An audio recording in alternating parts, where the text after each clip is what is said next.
আমি অপর্ণা গাঙ্গুলি, আমার হাজবেন্ড ঋত্বিক হাসান। আমি এখন এক বাচ্চার মা হয়েছি। আমার একটা ফুটফুটে ছেলে সন্তান আছে।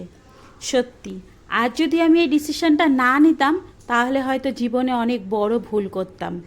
আমার 2005-এ ভালোবাসা করে বিয়ে হয়েছে নীলের সাথে। নীল আমার খুব প্রিয় একজন মানুষ ছিল। তখন আমার বয়স ছিল 16। ভালো খারাপ কি আমার কোনো কিছু মাথায় আসেনি। নীলের সাথে প্রথম আলাপ হয়েছিল ওই স্কুলে যাবার রাস্তাতে। আমি দেখে ওর উপরে পুরো ফিদা হয়ে গেছিলাম। ও আমাকে ভালোবাসার প্রপোজালটা দিতেই আমাদের দুইজনের মধ্যে প্রেমটা অনেক জমে উঠেছিল। 12 পাশ করে যখন আমি কলেজে উঠলাম তখন নীল আমাকে বলল এখন আমরা বিয়ে করব। মা বাবাকে বলতে বলল, মা বাবাকে বলায় মা বাবা রাজি হলো না। তাই এক প্রকার আমি নীলের সাথে পালিয়েই বিয়ে করেছি। নীল দেখতে খুবই সুন্দর ছিল, যে কোনো মেয়ে ওর উপরে ফিদা হয়ে যাবে। আমিও ওর উপরে ফিদা হয়ে গেছিলাম। তাই বিয়ে করে আমি অনেক স্বপ্ন দেখেছিলাম, নীলকে ভালোবাসবো, নীলকে নিয়ে সংসার করব, নীলের বাচ্চার মা হব। আমাদের প্রথম 2-3 বছর খুব ভালো কেটেছে। হই হুল্লোড়, আনন্দ, মজা, খুনসুটি, দুজনের মধ্যে অনেক মস্তি করেছি আমরা। অনেক ভালোভাবে দিন কেটেছে। যা চাইতাম নীল তাই দিত আমাকে। সত্যি সেই সময় আমি ভেবেছিলাম এরকম একটা ছেলে পাওয়া ভাগ্যের ব্যাপার। কিন্তু কি বলুন তো, ওই যে কারোর কপালে সুখ সহ্য হয় না, আর কারোর কপালে অনেক সুখ ভগবান লিখে দিলেও সেটাকে একসেপ্ট করতে পারে না। হ্যাঁ, আমার কপালে সুখটা সহ্য হলো না। এত সুখ, এত শান্তি, সেটা কি আর ভগবানের সহ্য হয়? এইভাবে আমার সুখের দিনগুলো 5 বছর কেটে গেল। নীল আর আমি আলাদাই থাকতাম। যেহেতু আমরা ভালোবাসা করে বিয়ে করেছি, আমার 18 বছর হয়েছিল না, তাই নীলের বাড়ির থেকে সেরকমভাবে মেনে নেয়নি। তাই আমরা আলাদাই ছিলাম। কিন্তু কি বলুন তো, বাবা মা তার ছেলেকে কি কখনো ছাড়তে পারে? বিয়ের 5 বছর পরে তারা তার ছেলের কাছে আসে। তখন আমার বয়স হয়েছিল 21 বছর। তখন তার ছেলেকে তারা নিতে আসলো। নিতে এসে নীলকে জিজ্ঞাসা করলো, এই তুই কেমন মেয়ে বিয়ে করেছিস রে? 5 বছর হয়ে গেছে, এখনো একটা বাচ্চা জন্ম দিতে পারলো না। তাহলে আমাদের বংশকে কে রক্ষা করবে বলতো? আমাদের এত সম্পত্তি, এত জায়গা জমি কে রক্ষা করবে বলতো? তুই তো আমাদের একটাই ছেলে, তাই না? তোর যদি একটা ছেলে না হয় তাহলে আমাদের বংশ রক্ষা হবে না, আমাদের সম্পত্তিকে রক্ষা করা যাবে না। এই কথা শুনে নীল একটু মেরে গেছিল। ও হ্যাঁ, আপনাদের তো বলাই হয়নি, নীলের বাবা গ্রামের গ্রাম পঞ্চায়েত। তার বিঘা বিঘা জমি ছিল, তার দোতলা বাড়ি ছিল, তার বাড়িতে কোনো কিছুর অভাব ছিল না। গোয়াল ভর্তি গরুও ছিল। কখনো খাওয়া দাওয়ায় কোনো দিন কমই হয়নি। এরকম বাড়িতে বউ হয়ে যাওয়ার ভাগ্য কজনের থাকে বলুন তো? আমি ওই বাড়ির বউ হয়ে গেছিলাম। নীলকে এখন নিতে এসেছে তারা। নিতে এসে এই কথা বলায় নীল একটু ভাবলো, সত্যিই তো আমাদের এত সম্পত্তি, এত জায়গা জমি, আমার পরে তো আমার ছেলেরই হবে, তাই না? তাহলে আমার যদি ছেলে এখনো না হয় আর কবে হবে?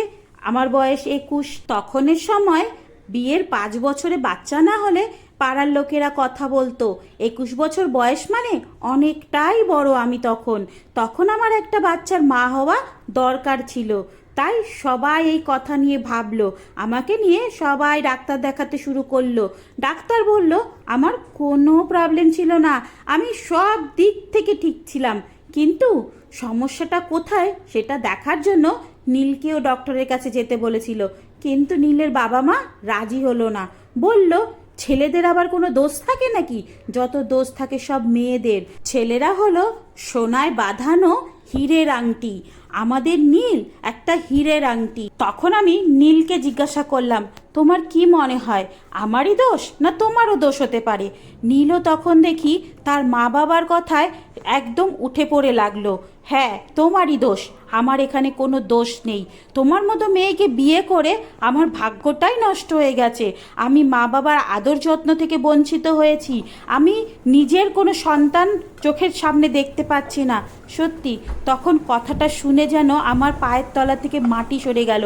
মনে হলো মাথায় আকাশ ভেঙে পড়ল। মা, আমি এত ভালো পড়াশোনায় হয়ে মা বাবার অমতে আমি কাকে বিয়ে করলাম?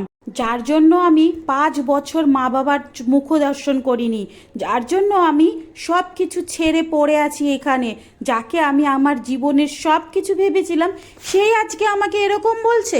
ঠিক আছে, চলো, যখন আমারই দোষ তখন এরা যা বলে আমি তাই শুনি। শুনুন, আমাকে নিয়ে অনেক কিছু করেছে, ওঝা, কবিরাজ, ডাক্তার, আমাকে খেতে দিত না, আমি পুরো রোগা পাতলা হয়ে গেছিলাম। তারপরেও ওরা শান্ত হয়নি, আমাকে নিয়ে অনেক কিছু করলো। একদিন শ্মশানে নিয়ে গিয়ে আমাকে এক লোকের সাথে ছেড়ে আসলো। সেই রাতে নাকি আমাকে তার সাথে থাকতে হবে, তার সাথে থাকলে নাকি আমার বাচ্চা হবে। আমি ভয়ে খুব কাতর হয়ে পড়েছিলাম। কোনো দিকে চিন্তা ভাবনা না করে সবার চোখের আড়াল হয়ে আমি ওখান থেকে বেরিয়ে পড়েছিলাম। বেরিয়ে আমি রাস্তা দিয়ে হাঁটতে হাঁটতে একটা গাছের নিচে লুকিয়েছিলাম। তখন প্রায় সন্ধ্যা 7:30 থেকে 8টা বাজে, চারিদিক অন্ধকার, অমাবস্যার রাত, ভয়ে আমার গাটা ছমছম করছিল। হ্যাঁ, ওই রাস্তা দিয়ে তখন এই ঋত্বিক হাসান নামে ছেলেটি যাচ্ছিল। সে আমাকে দেখতে পেয়ে আমার পাশে এসে আমাকে ডাকলো, ডেকে আমার হাতটা ধরে বলল, কি হয়েছে?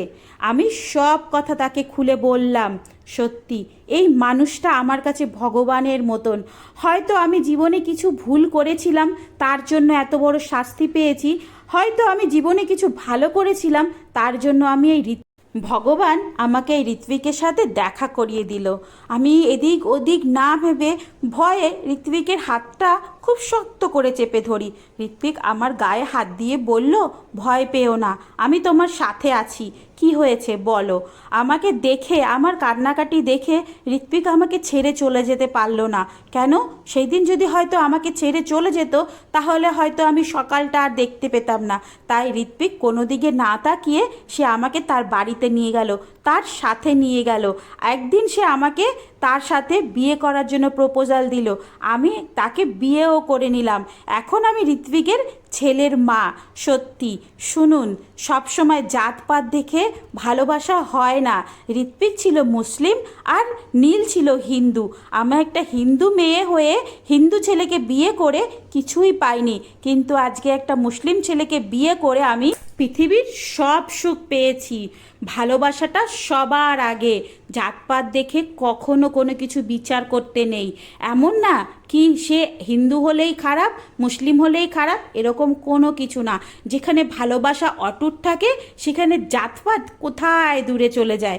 সত্যি বলছি, আমি এখন ঋত্বিকের সাথে ভীষণ হ্যাপি আছি। তবে এই গল্পটা কিন্তু আমার ছিল না, এটা একটা জাস্ট গল্প।